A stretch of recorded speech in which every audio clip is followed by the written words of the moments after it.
Welcome to Only in America. I'm Ali Noorani. This week, how an author weaves together her personal immigration story and stories of immigration from the Bible to encourage people to approach the issue differently. And I think that people are surprised that so many of the people they respect, like Abraham, who many consider the father of the faith, was an immigrant. And in fact, the first time we meet him, God says, Abraham, I want you to migrate. And Abraham does. And he breaks the law several times. And people don't like to think of Abraham as a criminal immigrant. But in fact, that's a reality we have to reckon with if we're going to read the Bible with openness. And I think people are surprised to learn these things and surprised to learn that the stories of immigrants to the U.S. today are not different from the stories that are in the Bible. From the National Immigration Forum, I'm Ali Noorani. Only in America. Only in America. Only in America. Only in America. Only America. Only in America.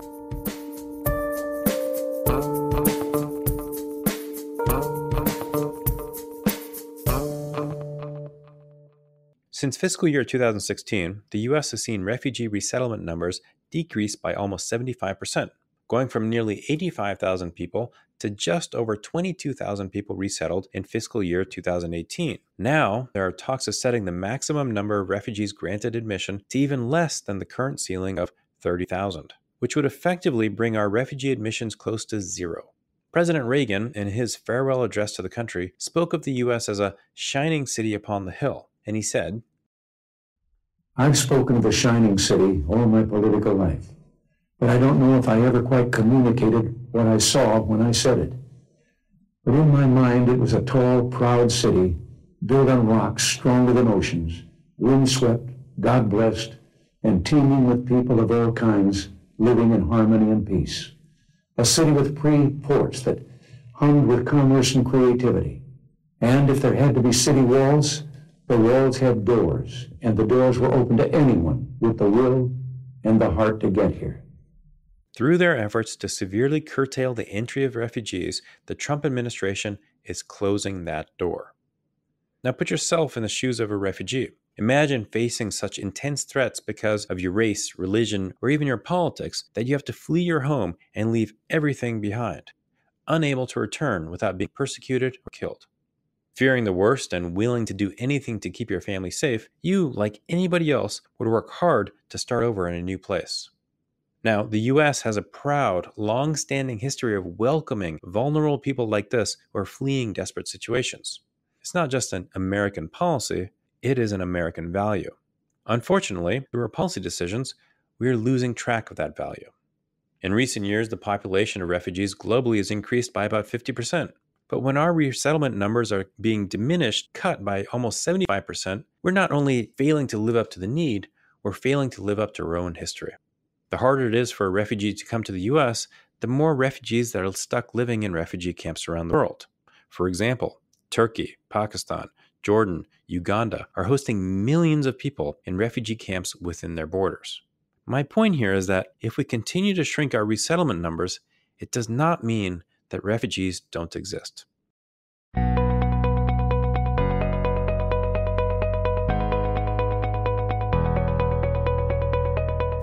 Support for the National Immigration Forum comes from the James Irvine Foundation, expanding opportunity for the people of California, and from the Carnegie Corporation of New York, established in 1911 by Andrew Carnegie to promote the advancement and diffusion of knowledge and understanding.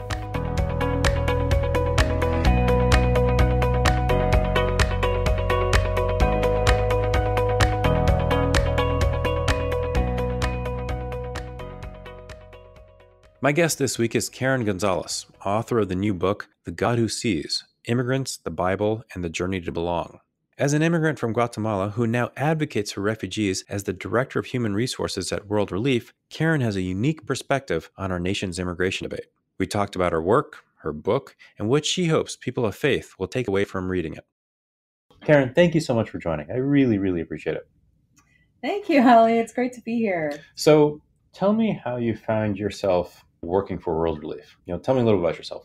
Sure. So in my first life, I was a high school English teacher. And that's actually what I did for several years. And that's how I entered into working with immigrants and refugees.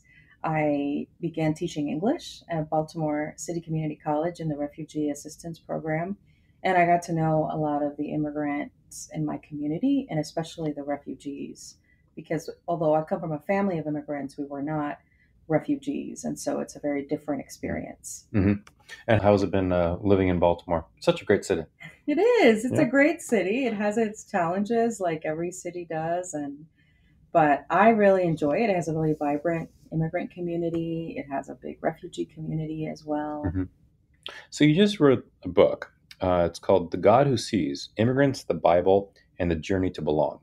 So the amazing part about this book is that it's very much your story, your journey, your family's journey. So let's start at the beginning. So I come from the kind of family who never dreamed of migrating. I think people may be surprised to learn that most people who end up migrating haven't sat around in their countries thinking about the American dream. For my family, it was very much, as someone said, fleeing the Central American nightmare. And there was a civil war in our country that lasted for decades, in fact, and it was particularly bad in the 1980s, late 70s, when my family left. And so we migrated because the Civil War, which very sadly to me, I found out as a teenager was funded by the United States, destabilized the whole economy. And there was just a lot of terror and a lot of fear, a lot of death squads, a lot of people disappearing, including a lot of my parents' friends. And so that became the reason our family left. And we were fortunate that we came to the US and my dad's brother had just become a US citizen. What did your parents do in Guatemala? Sure. So my dad worked for a development organization, like humanitarian organization called CARE. And he worked on a lot of like water projects, in particular irrigation in the farm. So he traveled all over Central America. So he was a college graduate, a professional, and my mom was a nurse. Mm-hmm. And so those were their jobs. And we had, a pretty middle class life in Guatemala, I would say. We had a nanny, took care of us, and we went to private Catholic schools, which is also very common for the middle class in Guatemala. How old were you when the family left? I was 9. Do you remember the conversation? I don't remember that my mom ever had a conversation. What I remember is her saying that we were going to go join my dad. And I don't think I had a full understanding that this is forever and we're not coming back. So your dad was already in the States. Mm-hmm. Yeah. So my dad had left a year earlier and he would, write us letters and we knew that he was gone. So my brother and sister and I, we were just excited that we were going to be reunited with our dad. Mm-hmm. How did you get to the U.S.? So we flew. We had come to the U.S. previously on a tourist visa. So we had a multiple entry tourist visa. So, since then I've learned that about 50% of undocumented immigrants enter with a visa. And so that was us. We entered with a visa, fully intending to overstay it, and we did. Mm-hmm. So you're talking about your uncle. So is that who you stayed with to begin with? No, well, he was near us, Got it. Very near us. Yep. But we stayed with my dad's family in Rhode Island. And we only were in Rhode Island a really short time, a couple of months, because we were undocumented. All the rest of my family in Rhode Island had green cards. And there were a lot of immigration raids because there's a pretty big Central American and South American community up there. And so my parents were really afraid. They kept hearing about raids. They were afraid that they might be caught up in one and be deported. And my mom's family lived in Los Angeles. And it seemed like Los Angeles is a great big city, an easy place to be lost and not be noticed in the way you could be in a tiny place like Rhode Island. And so the decision was made. And after the new year, we traveled to Los Angeles. And that's where we lived the first 5 years I was in the U.S. At what point, as you were growing up, did you realize you weren't going back to Guatemala? I realized it after we went to Guatemala to get our green cards. So we waited. My family was undocumented for about 2.5 years, which to me is so shocking because now the lines are so long. Now if my uncle sponsored us, we'd wait 13 years for a visa. But back then the lines were a lot shorter. And when we went back, my mom said, when we were waiting in the lobby at the U.S. Embassy, she said, now we're going back to the U.S. and we're not coming back here. We're coming back to visit our family and our friends, and we had very few family members left at that point in Guatemala. But that's the point where my parents decided that things hadn't really stabilized in Guatemala. In fact, the war didn't end till 1996, and they just felt like permanently there was no way for us to make a home there. So the book itself is about more than the physical journey, right? It's also about your spiritual journey. Tell me a little bit about kind of what that was like as you were, living this life experience, and what led you to this place. Yes. So, my family was Catholic, as most of Guatemala still is, and we went to a neighborhood parish.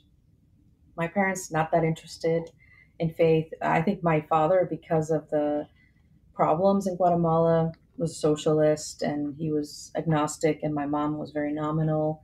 But I was really interested in faith. So I was the only one in my family that was really interested in the Catholic Church, even though I didn't really understand everything that was happening in the church. There's a lot of liturgy and tradition, and not always is it clear to a child what's happening. But when we moved to the US, my grandmother went to a evangelical, like Pentecostal church, and I started going to church with her. And I would say she really became like a spiritual mother in our family.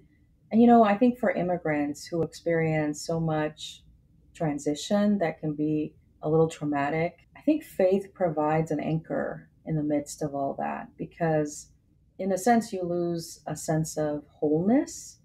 And I think faith can really provide a sort of completion, right? So where you feel connected. And I believe that's what faith provided for me in the US. And when I became a college student, I became a more serious follower of Jesus through, a college campus ministry. You talk about transition, right? And moving, but was there also a feeling of isolation as you were moving from place to place? Absolutely. I think that's a big part of the immigrant experience, feeling isolated, feeling disconnected, feeling bewildered, confused, because there's so much of culture that is deep, that is difficult. I find myself, even having lived here most of my, adult life, that I still learn things about American culture every now and then. But it can be extremely lonely. I mentioned in the book, both my parents worked in places where there was really strong community. My mom worked at a hospital, my dad worked in an office, and there was a real strong community. There was a lot of celebration. There was a lot of connection. And they both came to the US and commuted by bus, an hour to get to where they worked. And my mom, all of a sudden, didn't work in a hospital, but was a home healthcare worker. And she spent her entire day with an elderly man who was, descending into dementia. And my dad, who was a professional, and a college graduate, was now picking up garbage, with a stick at the Hilton Hotel, because that's the only work that he could get. And so I think for them, not only was it a very humbling experience, but it was extremely lonely. My brother and sister and I at least had school, and school is a place where there is community and there's activities, and your only job is to learn English. So my parents didn't have space for that either. They had to make time to learn English and pursue it. So I think that the life of an immigrant, especially that first generation, it's very difficult in ways that people don't even imagine. The book is, again, The God Who Sees, Immigrants, the Bible, and the Journey to Belong. It's your narrative. It's your story. It's your narrative. And, you also kind of draw on the Bible in terms of helping people understand migration. So if you could kind of give me a sense of, why did you want to do that, number one? And then what do you feel like the most powerful and most important pieces of that are? Sure. So I wanted to do that mostly because I realized that the parts of the Bible that were most powerful to me were the narratives. When Jesus tells stories, when we get into, Old Testament stories about kings and women and different people. And I saw how powerful that is, because it speaks to your heart and then your mind. It captures both, which I think is important. We can't just look at the immigrants in our communities clinically as, sort of an intellectual pursuit. We're talking about human beings. So it's important for us to see the facts, but also to see the people, to have compassion. And so that really grabbed me. And what I did is, it's actually a really interesting thing. I was recently in Dublin and there's an immigration museum there. Really? Yes. Yeah. So apparently the Irish have lost people to immigration forever. But they had a very interesting and such a positive view of immigration. One of the things they said is that, sometimes immigration is a story of loss. It's a story of, tragedy and sadness. And sometimes it's a story of adventure and opportunity. And what I saw in the Bible is exactly that, that sometimes people moved because of famine, in fact, frequently, often to Egypt. And sometimes people just moved because that seems to be within human beings as something natural to do, to move around in search of better land, in search of whatever it is, that may be out there, or, to reunite with family members. And I thought it was so interesting. One of the most powerful stories to me is a story of Ruth, who in fact moves both because she loves her mother in law, but also because there's a famine in her land. And so it seems very natural to migrate. And so she does. And in the book, one of the things I ask is, what would happen if Ruth arrived at the border today? What would she qualify under to stay in our country? Because she was able to migrate from Moab to Judea, and because those people were willing to obey and trust the command of God to welcome the immigrant, to love the immigrant as themselves, and to do justice for that person. And so she fully becomes one of them. She ends up in the lineage of Jesus Christ, as the grandmother of King David. So there's a lot of migration in the Bible, but often I think we don't have eyes to see it because we're not taught to see the scriptures that way. Mm-hmm. So what do you think would happen to Ruth if she came to the border now? Well, I think Ruth would be turned away and she'd have to go home because she doesn't really qualify under anything that we have available. A lot of people like to call Ruth a refugee, but she's not. She's an economic immigrant. She's moving because of famine and to be with a relative. So she doesn't qualify under refugee or asylee status. She probably doesn't have a high school diploma because women weren't educated back then. So she doesn't qualify for the diversity visa lottery. She could qualify, I guess, under a work visa, but there's only 5,000 of those available, and they're usually given to people with professional degrees, and they're temporary. They're not permanent. And she doesn't have a husband anymore. She's a widow. Her husband has died, and he was the citizen. And since she doesn't have a close enough family connection, there's nobody to sponsor her and to assure the U.S. government that she won't be a public charge. And so there's no solution for her. Mm-hmm. She would return home to Moab, and Naomi would go back home alone. And who knows what would happen to a lonely, elderly widow in Bethlehem. Things didn't turn out well for widows and other people on the margins. And so it's a really interesting thing to consider, Mm-hmm. the way that our laws would treat these heroes of the scriptures. And as you've been talking to people about your story, the book, and you share this particular story, what's the reaction that you get? I think people are surprised because people tend to sort of make exceptions. They tend to think of, oh, these people weren't immigrants.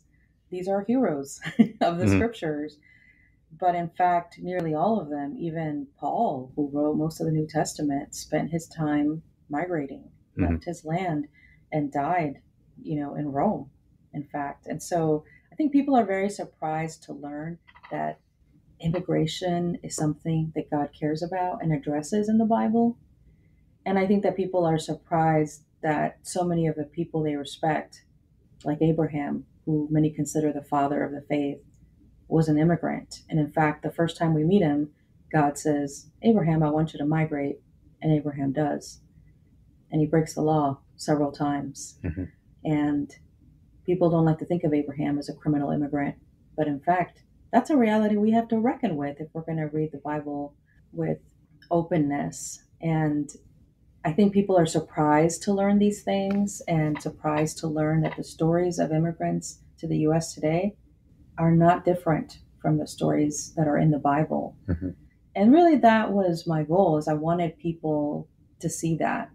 In particular, I talk about Joseph in the Old Testament, Joseph, the son of Jacob, who was so vulnerable because he was an immigrant and who suffered so much. And in fact, that happens to many immigrants in our country because we don't have enough laws to really protect them from abuse and exploitation.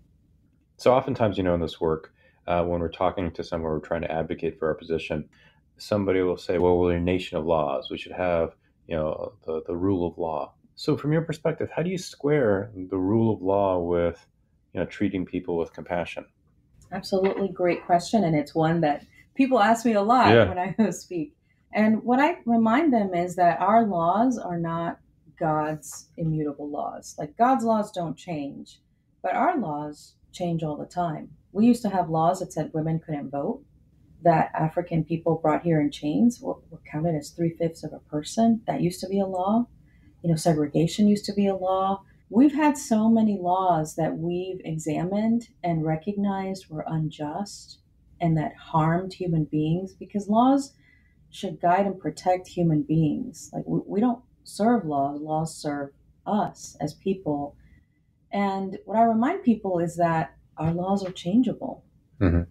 It's not as if it's black and white and it's over. They're not carved in stone like the Ten Commandments.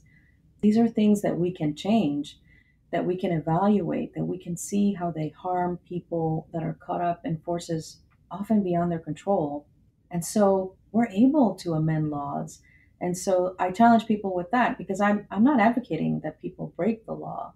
I'm advocating that we examine our immigration laws and look at the way that they're affecting human beings and the way that they're affecting our own country. But the other side is there are people fleeing danger and harm and famine, and we have a responsibility, a social responsibility, to care for our neighbors as well. And so often those two situations, our labor needs, their need for work and safety, were complementary. They would find work in a safe place and we would fill in labor needs.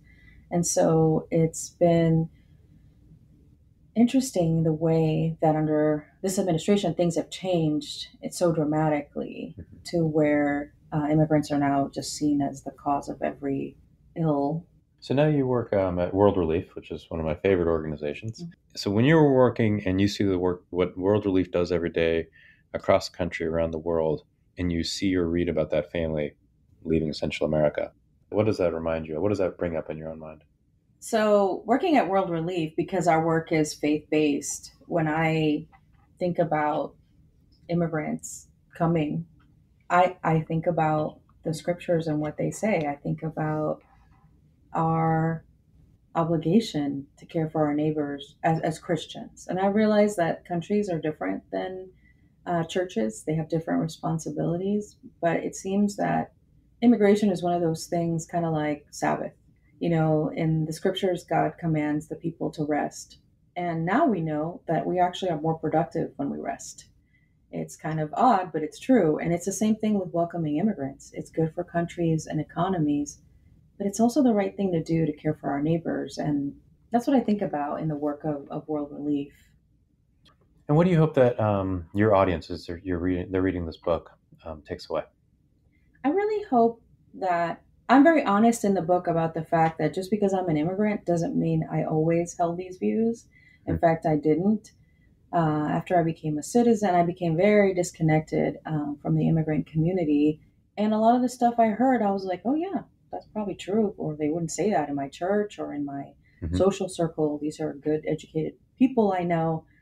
But what I realized one day was that my views were not primarily informed by my faith or even the facts around actual impact of immigration on our country and our economy. So what I would hope people would consider is that very question. If they're Christians, is their view primarily informed by their faith? Because it should be. And if they're not, are they really looking at the facts, because it's very easy to listen to a lot of rhetoric on both sides, but what are the actual facts of the economic impact, the social impact on the country? And so one of the things I do in the book is recommend National Immigration Forum. Like, don't go to places that have, go to credible places to get your facts on immigration, and don't trust every news source, on what they say. So, as you know, the name of the podcast is Only in America. So my last question is, just to finish this line, only in America, ... Only in America could an immigrant family fleeing violence and instability arrive to advocate for other immigrants that are here. Thank you, Karen. Thank you. I really, really appreciate the time. And, thank you very much for everything you've done. And a big thank you to everybody at World Relief for everything that the organization does.